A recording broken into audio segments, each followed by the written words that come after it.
If I could, then I would. Ang ilan sa mga sumikat na banda na nag-iwan sa atin ng magagandang musika ay tila bigla na lang nawawala sa eksena. Bakit nga ba nangyayari ito? Kagaya na lamang ng bandang The Calling na nagpasikat ng kanta na Wherever You Will Go. Adrian, Stigmatized, at kung ano-ano pa. Sino ba naman ang makakalimot sa kanilang mga awitin na ito? Idagdag mo pa ang boses ng kanilang lead singer na si Alex Band na napakalakas ng karisma. Paano nga ba sumikat ang bandang ito? Pero kagulat-gulat ang nangyari sa kanilang bokalista. Bakit ba siya nagkaganito? Ano ang malalang sakit na dumapo sa kanya? Bakit bigla na lang silang naglaho sa mainstream? Gayong sikat na sikat naman ang kanilang mga awitin. At alam nyo ba na puro problema ang palaging dumarating sa bandang The Calling? At ang mga yan ang ating tatalakayin, mga idol. Halika at simulan na natin.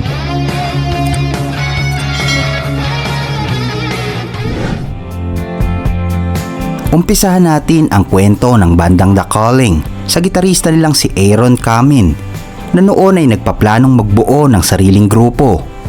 At sa kalaunan ay nagtagpo ang mga landas nila ng singer na si Alex Band at napagtantong iisa lang pala ang kanilang gusto. Yan ay ang makabuo ng sariling banda. Kaya upang makahanap ng ibang makakasama sa banda ay nagpa-audition sila noong 1996. Na kung saan ay ang mga nakuha nilang member ay halos doble ang agwat ng edad sa kanila.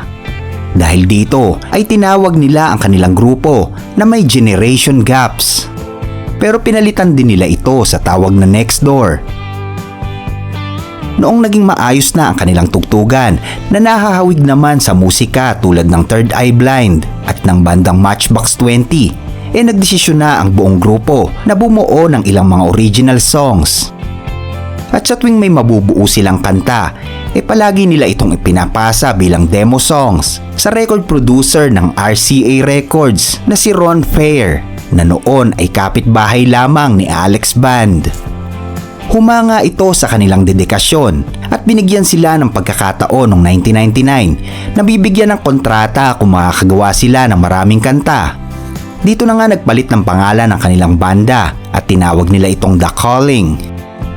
Subalit hindi pa man sila nagsisimula isa-isa namang nag-alisan ang kanilang mga member dahil iniisip ng mga ito na wala namang patutunguan ang pinangako sa kanila dahil tila parang underdog lang sila ng naturang recording company dahil ang pinaka-priority talaga ng RCA ay ang noon ay namamayagpag sa kasikatan na si Christina Aguilera. Pero ganun pa man ay nagpatuloy pa rin sina Alex at Aaron sa paggawa ng mga kanta. Dito na nga nila nabuo ang kantang Wherever You Will Go. At sa di kalaunay narinig naman ito ng presidente ng film music ng The Walt Disney Motion Pictures Group. Humanga talaga ito ng sobra sa naturang kanta at inilarawan pa nga niya na ang Wherever You Will Go ay masasabing halimaw daw dahil sa sobrang ganda at tiyak na may magandang future. Kaya naman napili niya ito upang gamitin sa kanyang proyekto. Naging soundtrack din ito ng iba't ibang mga palabas, gaya na lamang ng pelikulang Coyote Ugly na pumatok sa takilya noong 2000. Kaya nung malaman ng RCA Records na sumikat na ang kanta ng The Calling na Wherever You Will Go, dun palang nakatanggap ang grupo ng recording contract. Kinuha naman nila ang mga musikero tulad na lamang ng bahista na si Billy Moller, ang drummer na si Nate Wood, at si Ian Kifay na dati namang gitarista ng Lifehouse Family para maging contractual instrumentalist ng grupo. Dahil nga, two-man band lang talaga ang The Calling. Kumbaga, kumukuha lang sila ng instrumentalist para makabuo ng kanta. Sila ay nagsimula ng i-record ang kanilang mga awitin para sa kanilang debut album na Camino Palmero. Habang sila ay nasa kalagitnaan ng recording, namayagpag naman ang kanilang kanta na Wherever You Will Go dahil nakapasok ito at mabilis na pumalo sa number 1 sa Billboard 200 at Adult Top 40. Tumagal ng mahigit 24 weeks ang kanta nila na ito sa nasabing chart, na tanging ang nakagawa lang ay ang bandang Santana sa kanta nilang Smooth.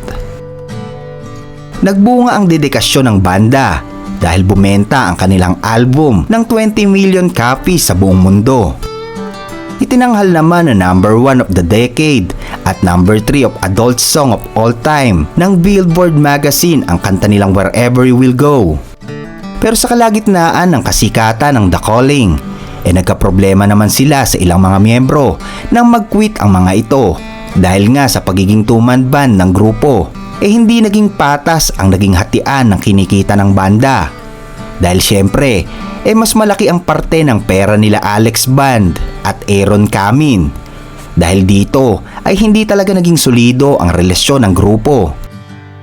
Unang umalis si Sian Kipe noong 2002 at saka parehong taon din ay nasundan niya ng pag-alis nila Nate Wood at Billy Moller. Ang matindi dito ay nagsampa pa ang mga ito ng kaso laban sa The Calling. Dahil base sa reklamo nila ay hindi sila nababahagian ng tamang halaga sa mga kinikita ng The Calling mula sa touring, merchandise at royalty fee ng banda. Mariin namang sinabi ng bokalistang si Alex na ang The Calling ay two-man band lang. Ibig sabihin ay dalawa lang talaga ang member nila at yung mga kasama nila ay mga hired musician lamang. Dahil kailangan lang nila ang mga ito upang may kasama sila sa recordings at mga tour. Iyon din kasi ang nakasaad sa pinirmahang kontrata ng mga miyembro. Kaya naman mabilis ding ibinasura ng korte ang kaso laban sa The Calling. Pero sa kasagsagan ng issue ay nagkaroon naman ng ibang proyekto si Alex Band sa bandang Santana para kantahin ang awitin nilang Why Don't You and I na naging hit sa US Billboard at kinilala bilang Song of the Decade. Noong 2004 ay muling naglabas ang The Calling ng album na pinamagatang 2. Nakakuha ito ng kaunting kasikatan, pero kung ikukumpara sa nauna nilang album malayong malayo ito dahil halos hindi nga ito bumenta. Hindi na kasi sila masyadong sinuportahan ng kanilang record label na RCA dahil sa gulong nangyari sa kanilang banda. At ang malala pa rito ay ayaw nang pumayag ng RCA na gumawa ng panibagong album ang The Calling. At dahil sa nangyari ay nagdesisyon na lang sila Alex at Aaron na bawagin ang kanilang banda. Pagkatapos nito ay nag-focus naman si Alex Band sa pagiging solo artist sa ilalim ng kanyang sariling record label na AMB Records at inilabas niya ang kantang Tonight na nakakuha din ng kasikatan. Ginamit din ang kantang ito sa ginanap na World Cup noong 2011. Dito ay masasabing nagsisimula ng umangat ang karera ni Alex bilang solo artist dahil nagsimula na nga itong magdaos ng mga tour sa Europa. Pero kung kailan naman makukuha na niya ang tagumpay at makakabangon mula sa pagkakadapa, bigla namang dumating ang isang hamon sa kanyang buhay. Yan ay nang tamaan si Alex ng sakit na tinatawag na Parkinson's disease na naging dahilan upang makansila ang lahat ng kanyang mga proyekto na nagresulta naman ng pagkalugi ng kanyang sariling record label. Naubos din ang kanyang pera dahil sa kanyang pagpapagamot. At pagkalipas ng ilang taon ay naisipan naman ni Alex Band na muling buuin ang bandang The Calling. Pero napalitan na ang lahat ng miyembro nito. Nakatugtog sila noong 2013. Panibagong pag-asa ito para kay Alex Band upang makabalik sa mainstream. Pero hindi naman nagtagal ay dinukot naman siya ng mga armadong lalaki at halos malagutan ito ng hininga dahil sa sobrang gulpi na inabot. At dahil sa natamo nitong pinsala ay nagkaroon ito ng 15 tahi sa panga, nabasag ang 2 ngipin at nagkaroon ng bali sa likod. Base sa salaysay ni Alex noong mga oras na iyon ay akala niya ay katapusan na niya. Nung tinutukan ito ng baril sa ulo, dinaan na lang daw niya sa pag-iyak. At sa kawalan niya ng pag-asa ay binanggit niya sa suspect na ang pinakamagandang mangyayari sa kanyang buhay ay ang magiging ama na siya. Pero nang marinig ito ng lalaki na dumukot sa kanya, mukhang lumambot ang puso nito dahil hindi pinaslang si Alex. Pero tinadyakan siya nito palabas ng sasakyan at nalaglag siya sa may rilis ng tren na naging dahilan naman ng pagkabali ng kanyang likod. Kaagad namang pumutok ang balita. Pero ayon sa marami, palabas lang daw ito ng The Calling. upang makakuha ng simpatya sa mga tao. Dahil noong mga panahon na yon ay bumabangon palang muli ang grupo. Pagkatapos noon ay naglaylo muna si Alex sa pagbabanda dahil kailangan itong magpagaling sa natamo niyang pinsala. At pagkatapos ng 2 taon na pamamahinga ay muling nagbalik si Alex Band sa pagtutour. Dala ang pangalan ng bandang The Calling. Sila ay nagkaroon dito sa Pilipinas ng concert noong November 11, 2016 na idinaos sa Mall of Asia at nasundan pa yan ng ilang mga tour sa iba't ibang bansa. Pero tila yata hindi nilulubayan ng problema itong si Alex dahil nagkaroon naman ng demandahan sa pagitan nila ng dati niyang kabanda na si Aaron Camin. Ito ay ang tungkol sa karapatan sa paggamit ng pangalan ng bandang The Calling. Pero di naglaon ay nagkaayos naman sila at nagkaroon ng kasunduan. Kaya muling nagpatuloy sa mga tour ang The Calling sa pangunguna ng bokalistang si Alex Band kasama ang mga bagong member na sina Daniel D'Amico sa guitar, Dom Lebarati sa bass at mga touring member na sina Ryan Levant at Joey Clement. Base naman sa founder at original member ng The Calling hindi naman niya isinasara ang kanyang pintuan kung sakali namang ayain siya ni Alex na makasama sa mga tour ng banda. Hanggang dito na lamang po mga idol.